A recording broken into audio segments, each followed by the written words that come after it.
واستوطن إحساسي هدوء وسعادة، بنهاية آخر حرف رحت أتأملك وأخذت حلمي تحت خدي وسادة. أنهيك رحلة وابتدي بك من أولك، ما مل شوفي من شريط الإعادة. غيبوبة إحساس ومشاعر منك والك يعيشها شاعر بعقل وركادة. أصحى وأنا في قمة إحساسي يسألك زدني حبيبي من ولعها زيادة. خليني أجهل كل حاجة ولا أجهلك وصد الروتين واكسر قيادة. نامت عيوني تحت لذة رسايلك واستوطن إحساسي هدوء وسعادة. بنهاية آخر حرف رحت أتأملك وأخذت حلمي تحت خدي وسادة.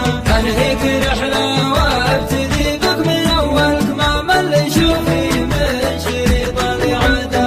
أبحر مثل ما في البحر تبحر الفلك، فاقد نظام السيطرة والقيادة. تحملني أمواج المحبة ونحملك في وسط قلب الله كتب لك ودادة. أحيانا دكتاتور صوتي يزلزلك، وأحيانا طفلة مسابرة في مهادة. نامت عيوني تحت لذة رسايلك واستوطن إحساسي هدوء وسعادة. بنهاية آخر حرف رحت أتأملك وأخذت حلمي تحت خدي وسادة.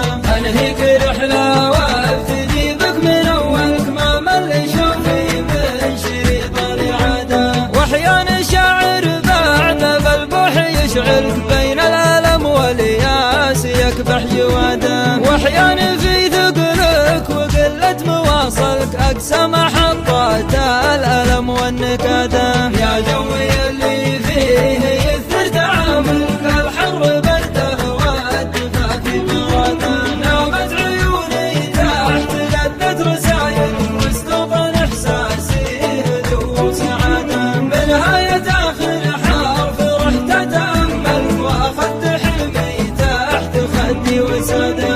أنهيك رحلة وابتدي بك من أولك، ما مل شوفي من شريط الإعادة. أقصى زوايا العمر ودناها حصلك، حتى لو إنك حلم قربه بعاده. بستان عمري وأحضنك وتظللك، يا من عن الباقين أخذت السيادة. حظ الحور